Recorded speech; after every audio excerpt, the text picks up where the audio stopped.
नमस्कार मंडळी. मी निलिमा पटवर्धन आणि आज फेसबुकवरती मिलिंद जोशी जे नाशिकला असतात त्यांची एक पोस्ट वाचण्यात आली. आजकालच्या जी मुलं यंग होत आहेत, तरुण वयामध्ये येत आहेत, त्यांच्यासाठी खूप छान कसं आईवडिलांनी त्यांना समजावून सांगावं याबद्दलची पोस्ट आहे. खूप छान आहे. तर ज्यांची मुलं अशी वयात येत आहेत त्यांनी तर जरूर ऐकावी. सुरू करते. माझं 12वीचं वर्ष चालू होऊन 2 महिने उलटून गेले होते. कॉलेज लाईफ चालू झालं होतं.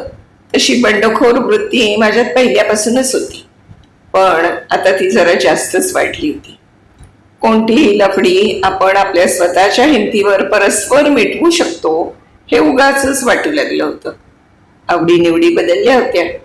माझ्या रूममधील भिंतीवरचा कपिल देव आऊट झाला होता आणि त्याची जागा दिव्या भारतीनं घेतली होती. दुसऱ्या भिंतीवर माधुरी दीक्षित विराजमान झाली होती. आई वडिलांचं वागणं जसं पूर्वी होतं तसंच होतं, पण माझ्यातच काहीतरी बदल जाणवत होता. राग तर अगदी नाकाच्या शेंड्यावर आला होता. एक दिवस मी काहीसा चिडूनच घरी आलो. बेबीताई आईकडे गप्पा मारण्यासाठी आलेली होती. मी आल्या आल्या हातातील वया काहीशा चिडूनच पलंगावर फेकल्या. अरे काय झालं इतकं चिडायला, आईनं विचारलं. काही नाही, मी म्हटलं आणि माझ्या वडिलांच्या दाढीच्या सामानाचा डब्बा बाहेर काढला. बेबीताईचं माझ्याकडेच लक्ष होतं. मिलिंद काय करतोयस, तिनं विचारलं. दाढी करतोय, मी सांगितलं. अरे पण तुला अजून कुठे उगली आहे दाढी, तिने हसत विचारलं. उगली नाही म्हणूनच करतोय. माझा मित्र म्हणत होता जर गालावर आणि ओठांवर फावडं फिरवलं तर दाढी मिशा लवकर उगतात, मी उत्तर दिलं. आज परत तुला मुलांनी चिडवलं वाटतं, आई म्हणाली आणि मग मी गप्प बस. काय म्हणत होते ते, आईनं विचारलं. ते म्हणत होते मी मुलगा नाही मुलगी आहे, कारण सगळ्यांना मिशा उगू लागल्या आहेत पण मला नाही उगवले अजून, मी म्हटलं आणि दोघींनाही हसू आलं. ते पाहून मी जरा जास्तच भडकलो. शेवटी आईनंच माघार घेतली. मिलिंद आधी इकडे ये, बस समोर आणि ते दाढीचं सामान ठेव, आईनं म्हटलं. नाही ग थांब, मी म्हटलं. आधी ठेवते आणि इकडे ये. यावेळी आईचा आवाज जरासा कठोर वाटला आणि मी गुपचूप तिच्या समोर जाऊन बसलो. ऐक, ठराविक वयानंतर प्रत्येकालाच दाढी मिशा उगवतातच. काहींना लवकर उगवतात तर काहींना उशिरा, तिनं म्हटलं. अगं पण ते म्हणतात माझा आवाजही बायकी आहे. अरे अजून आवाज फुटला नाही तुझा, पण काही दिवसांनी तोही फुटेल, तिने समजुतीच्या स्वरात सांगितलं. आणि हो, ते म्हणतात तुझे हात पण मुलींसारखे मऊ आहेत, मी म्हटलं आणि परत दोघींना हसू आलं. त्यासाठी मात्र उपाय आहे, आईने म्हटलं. काय, मी काहीशा आनंदानं विचारलं. तू व्यायाम चालू कर, म्हणजे या सगळ्या गोष्टी लवकर घडू लागतील, तिनं विचारलं. कोणता व्यायाम करायचा, मी विचारलं. जोर बैठका मारायचा, हे घरी आल्यावर तू त्यांना विचार, ते सांगतील, तिनं सांगितलं. ठीक आहे म्हणत मी उठू लागलो. थांब, उठू नकोस, अजून काही गोष्टी सांगायच्या आहेत तुला, तिनं मला बसवत म्हटलं. कोणत्या गोष्टी, तू म्हणतेस ना, तू म्हणत असतोस ना आता तू मोठा झालायस म्हणून तुला तुझे निर्णय घेता येतात म्हणून. हो मग, तर मग आजपासून तू तुझे कपडे स्वतः धुवायचे. का, अरे स्वावलंबी व्हायचं तर आपणच आपले काम नको का करायला. चालेल, आणि कोणतीही गोष्ट करण्यापूर्वी विचार करायचा. कसला, ही गोष्ट केली तर काय होईल आणि नाही केली तर काय होईल याचा. ठीक आहे, अजून काही. आणि हो, तुला हळूहळू मित्रांकडून अनेक अशा गोष्टी समजू लागतील ज्या तुला आमच्याशी बोलण्याची हिंमत होणार नाही किंवा लाज वाटेल. काही प्रश्न असेही असतील जे तुला डायरेक्ट आम्हाला विचारता येणार नाही. त्यावेळी त्याची उत्तरं अशा व्यक्तीकडून मिळवण्याचा प्रयत्न कर जे तुला योग्य उत्तरं देऊ शकतील अशी तुझी खात्री असेल. मग ते तुझे सर असतील किंवा तुझ्यापेक्षा मोठे असलेले बहीण भाऊ असतील, पण त्यावेळी बोलायला लाजू नकोस आणि तुझ्याच वयाच्या मुलांच्या बोलण्यावर जास्त विश्वास ठेवू नकोस. आता तू हळूहळू मोठा होतो आहेस. समजा उद्या तुला कॉलेजमध्ये एखादी मुलगी आवडली तर त्यात काहीही गैर नाही. पण त्यावेळी हे लक्षात ठेव, तिलाही स्वतंत्र अस्तित्व आहे. तिच्याही आवडीनिवडी असणारच. हे जरुरी नाही की तुला ती आवडली म्हणजे तिलाही तू आवडणारच. हे लक्षात ठेव की तिला तू आवडला नाहीस तर तुझ्यात काही कमी आहे. तू रंगरूपानं जसा आहेस तसा कुणाला तरी आवडशीलच. त्यामुळे त्याचा कधी अभिमानही बाळगू नकोस, तसंच न्यूनगंडही बाळगू नकोस. आईनं म्हटलं. पुरे ग मीरा, एकाच वेळी त्याला किती ज्ञान देशील? लहान आहे तो अजून, त्याला झेपणार नाही इतकं. बेबीताईने हसत म्हटलं. नाही, मी आता लहान नाहीये, मोठा झालोय. मी काहीसं चिडून म्हटलं आणि परत दोघींनाही हसू आलं. होय, मला माहित आहे तू मोठा होतोयस, पण मोठा झाला नाहीयेस. त्यामुळे तुला या गोष्टी सांगितल्याच पाहिजे. बरं मला सांग, तुझे कोणी मित्र काही व्यसनं करतात का? आईनं विचारलं. हो ग, 1-2 जण कॉलेजमध्ये चक्क सिगरेट पितात. मलाही पी म्हणाले होते एकदा. मी त्यांना सरळ सांगितलं, ज्या गोष्टी वाईट असतात त्या मी करत नाही म्हणून. पण अधूनमधून ते म्हणतातच. कधी कधी तर मी अशा गोष्टी करत नाही म्हणून मला कुक्कुलं बाळ म्हणतात. मी एकदम सांगून टाकलं.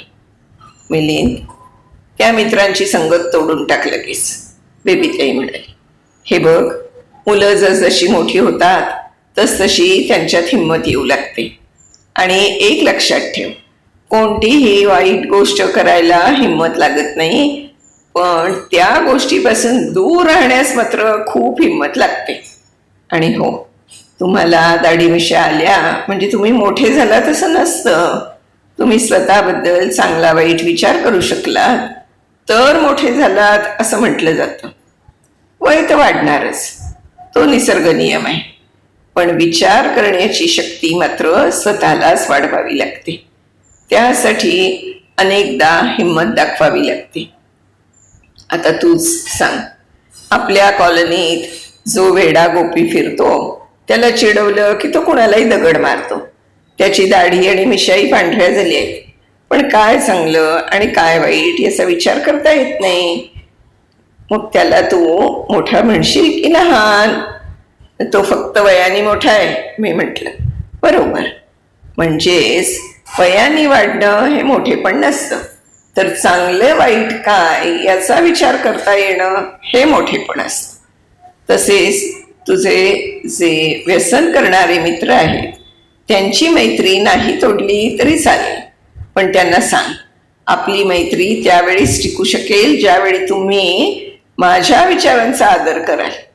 एक लक्षात घे, दारू, सिगरेट, गुटखा, तंबाखू अशी व्यसनं करण्यासाठी बिलकुल हिंमत लागत नाही. त्यांच्यापासून प्रकर्षाने दूर राहण्यास मात्र हिंमत लागते.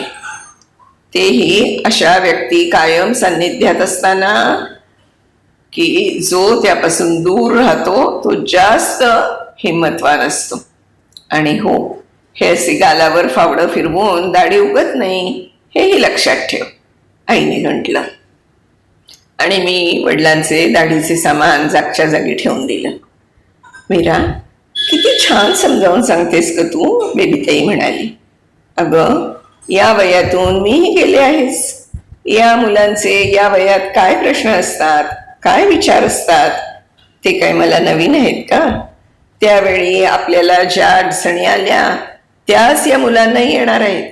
फरक इतकाच की त्यावेळी घरात मोठी भावंडं असायची.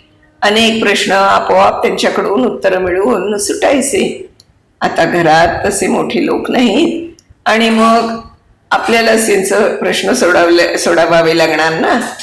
त्याचाच प्रयत्न करते मी. आणि एक सांगू, या वयात मुलांना सगळ्यात जास्त गरज असते ती त्यांच्या प्रश्नांचं तार्किक उत्तर देण्याची. कारण तसं झालं नाही तर मुलं इतर ठिकाणाहून माहिती मिळवण्याचा प्रयत्न करतात आणि ती योग्य ठिकाणाहून मिळाली नाही तर समस्या आणखीनच वाढतात. मग विकृत माहिती मिळण्यापेक्षा आपणच त्यांना थोडा वेळ दिला तर फायदाच नाही का, आईनं सांगितलं. खरंय, फक्त एक गोष्ट नाही समजली मला, बेबीताईने विचारली. कोणती? हे स्वतःचे कपडे स्वतः धुवायला सांगण्याची. तसंही स्वावलंबन म्हणून तो स्वयंपाकात तुला मदत करतोस की. अगं, यामागे स्वावलंबन हे कारण तर आहेच, पण फक्त तेच एकमेव कारण नाहीये. मग अगं, आता तो मोठा होतोय, काही गोष्टी नैसर्गिक असतात, त्या कुणालाच सुटत नाही. पुढे जाऊन त्याच्या बाबतीत ज्यावेळी स्वप्नदोष सारख्या घटना घडतील त्यावेळी त्याच्या मनात संकोच निर्माण होईल. अशा वेळी तोच त्याचे कपडे धुत असल्यामुळे त्याला त्याची विचित्र परिस्थिती आईला समजेल याची धाकधूक राहणार नाही. अनेकदा मुलांच्या शारीरिक समस्या तितक्या मोठ्या नसतात जितक्या त्यांच्या मानसिक समस्या असतात. मुली त्यांच्या समस्या एक वेळ आईशी मोकळेपणाने बोलू शकतात, पण मुलं मात्र तेवढ्या मोकळेपणाने वडिलांशी बोलू शकत नाही. पण आपल्यालाच त्यांची परिस्थिती समजून घ्यायला हवी, तिनं बेबीताईला म्हटलं. आणि मीही ते ऐकत होतो, पण त्यावेळी मला फारसं काही समजलं नाही. पुढे चालून जेव्हा मला आईनं बोललेल्या वाक्यांचा अर्थ समजला त्यावेळी माझ्या मनात असलेला तिच्याबद्दलचा आदर अजूनच वाटला. आई किती छोट्या छोट्या गोष्टींचाही विचार करत होती याचंही कौतुक वाटलं. आज काळ नक्कीच बदललाय, पण किशोर वयात मुलांच्या मनात उद्भवणारे प्रश्न मात्र तेच आहेत जे पूर्वी होते. यापुढेही ते फारसे बदलणार नाहीत.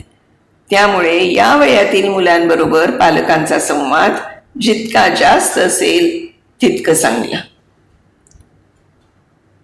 मिलिंदजी खूप छान, अगदी खूप अतिशय समर्पक असं विवेचन आहे. वयात येणाऱ्या मुलांच्यासाठी खूप छान रीतीने समजावून सांगितलं तुमच्या आईने, किंवा तुम्ही तसं म्हटलं आहे. खूप छान पोस्ट आहे. माझ्या मते मुलींच्यासाठी, वयात येणाऱ्या मुलींच्यासाठी सुद्धा हे तितकंच अशा तऱ्हेने त्यांना समजावून सांगणं जरुरी आहे. माझ्या सगळ्या श्रोतृवृंदाला नक्कीच ही गोष्ट आवडेल याची मला खात्री आहे. पुन्हा एकदा मिलिंदजींचे धन्यवाद. धन्यवाद. पुन्हा भेटूया उद्या अशाच एका छानशा गोष्टीसह.